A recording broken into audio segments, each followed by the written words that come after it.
इस वीडियो में हम NCERT geography class 7 chapter 1 environment पढ़ेंगे. So let's start. Environment is our basic life support system.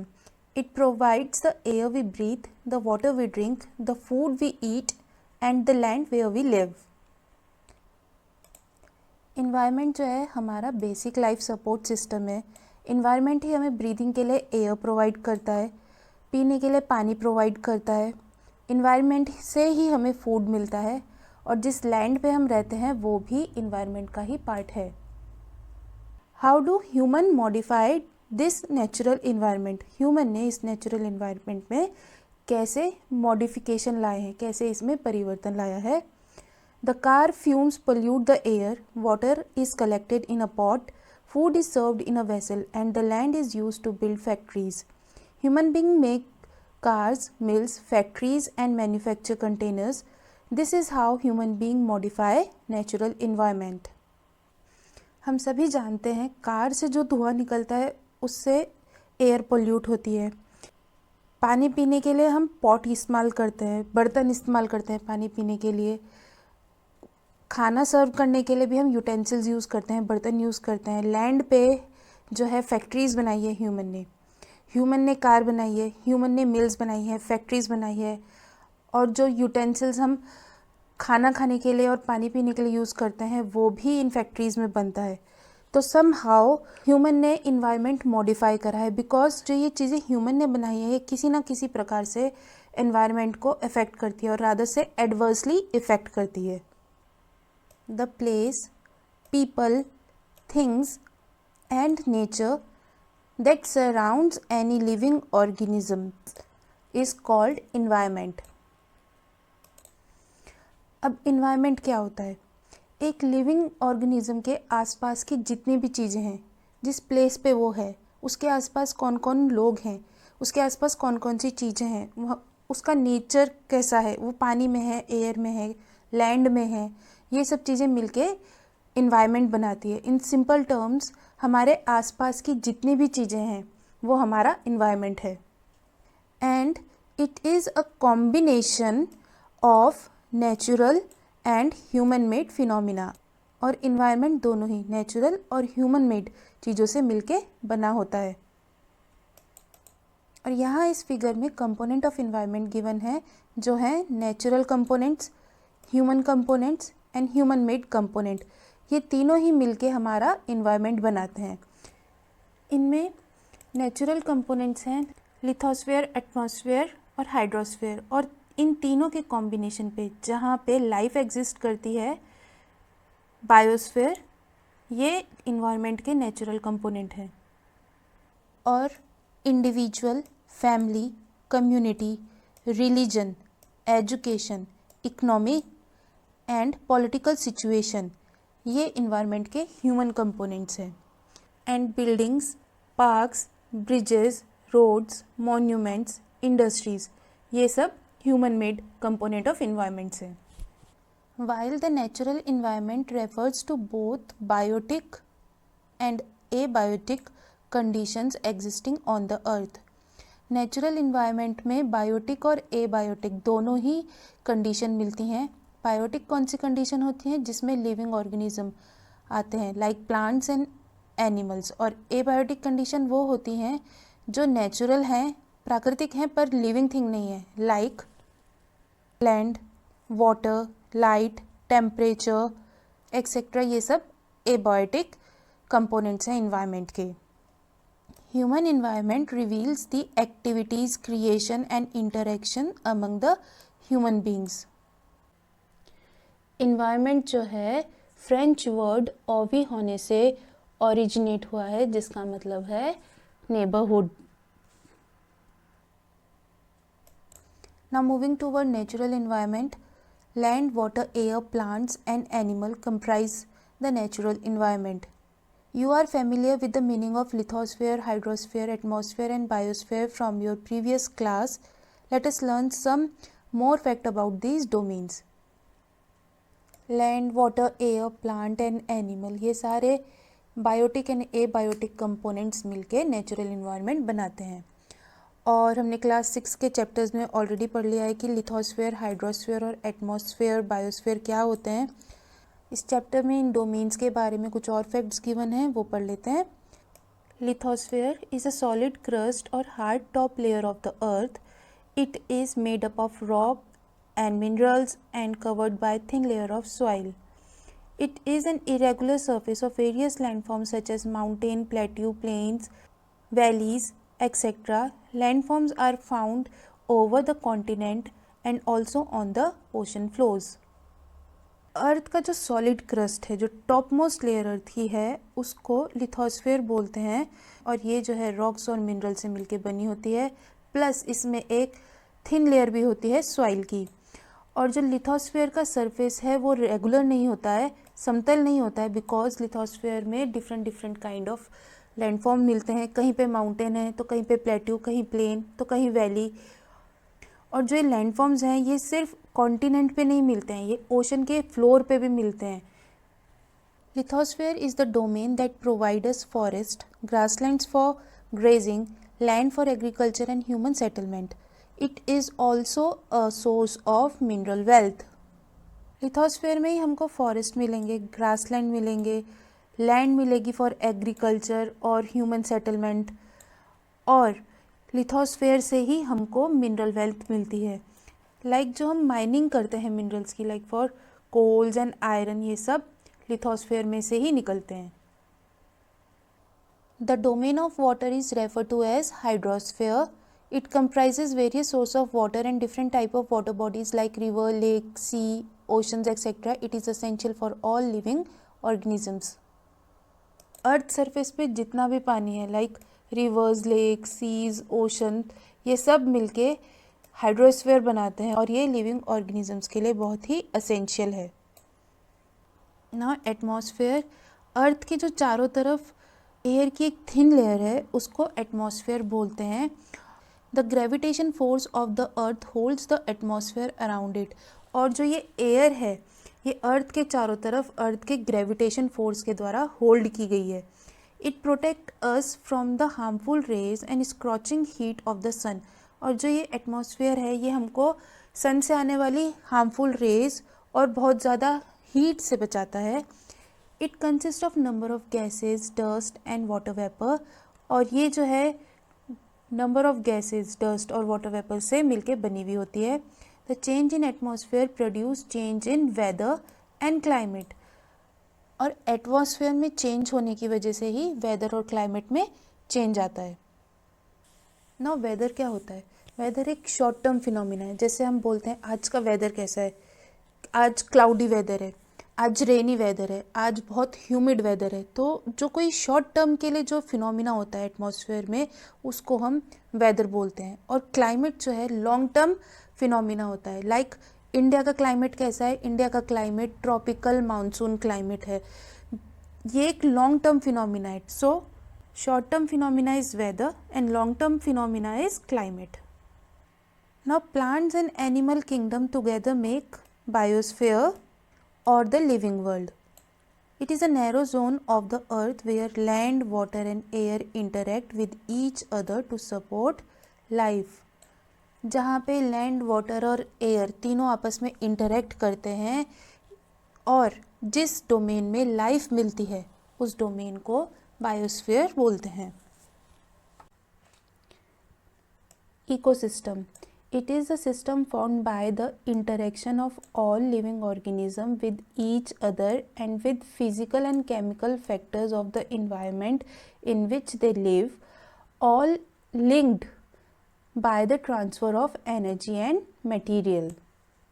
Now ecosystem जो है living organisms के आपस में interaction plus जिस environment में वो रह रहे हैं उस environment के physical और chemical factors से interaction जो कि एनर्जी और मटेरियल के ट्रांसफ़र से हो रहा है उसको इकोसिस्टम बोलते हैं।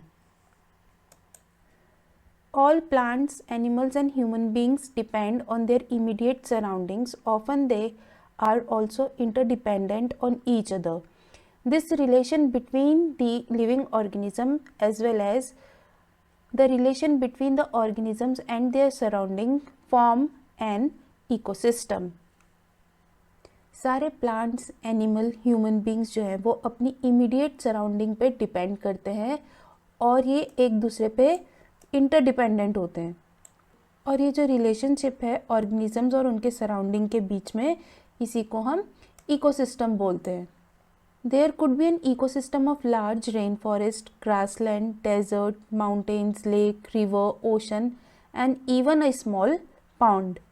एक छोटा सा एरिया भी इकोसिस्टम हो सकता है और एक बहुत बड़ा एरिया भी जो है वो इकोसिस्टम हो सकता है। Like rain forest, grassland, desert, mountain, lakes, river, ocean, ये जो है ये काफ़ी बड़े इकोसिस्टम हैं।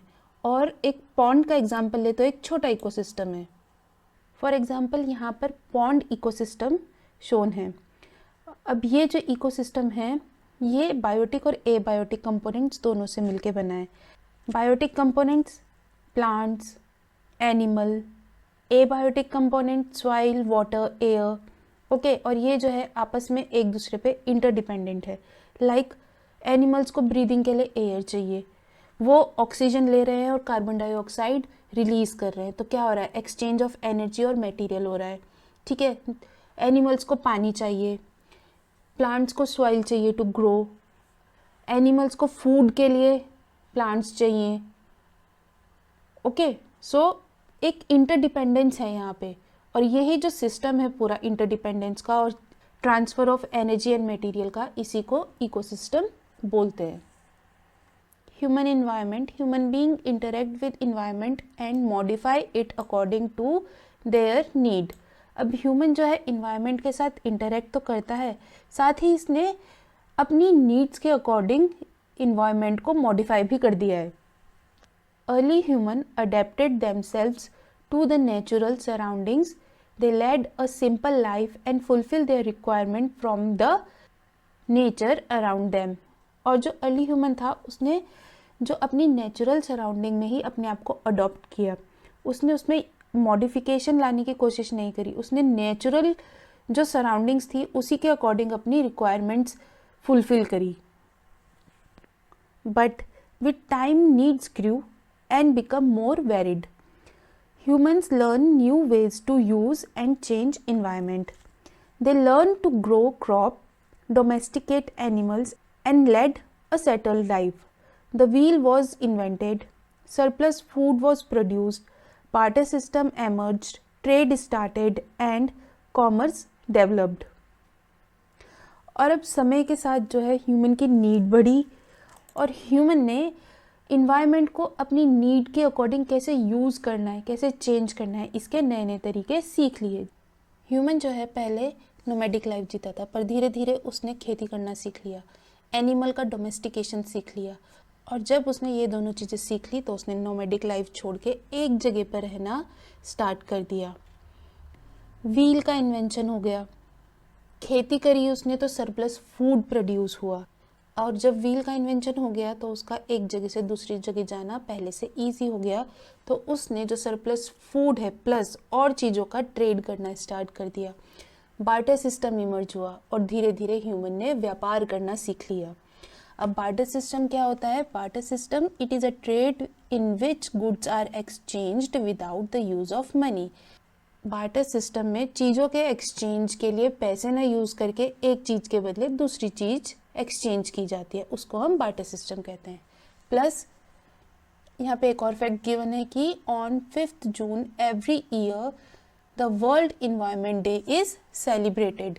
5 जून को हर साल वर्ल्ड इन्वायरमेंट डे मनाया जाता है, बिकॉज ऑन 5 जून 1972 में स्वीडन स्टॉकहोम में कॉन्फ्रेंस हुआ था ऑन ह्यूमन इन्वायरमेंट, तो उसी दिन को हर साल वर्ल्ड इन्वायरमेंट डे के रूप में मनाया जाता है। Industrial revolution enables large scale production, transportation become faster, information revolution made communication easier and speedy across the world.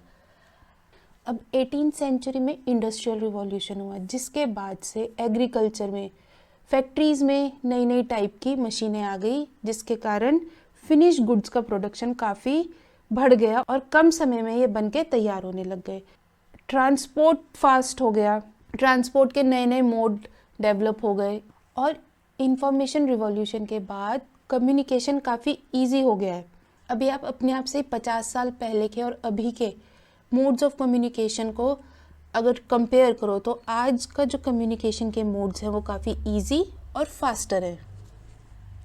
सो इससे क्या कंक्लूजन निकलता है कि ह्यूमन ने जो इन्वायरमेंट ने हमको दिया वो तो अडॉप्ट किया ही किया, प्लस अपनी नीड्स के अकॉर्डिंग उसने इन्वायरमेंट को मॉडिफाई भी कर दिया। ना इस चैप्टर की एक्सरसाइज देख लेते हैं। What is an ecosystem?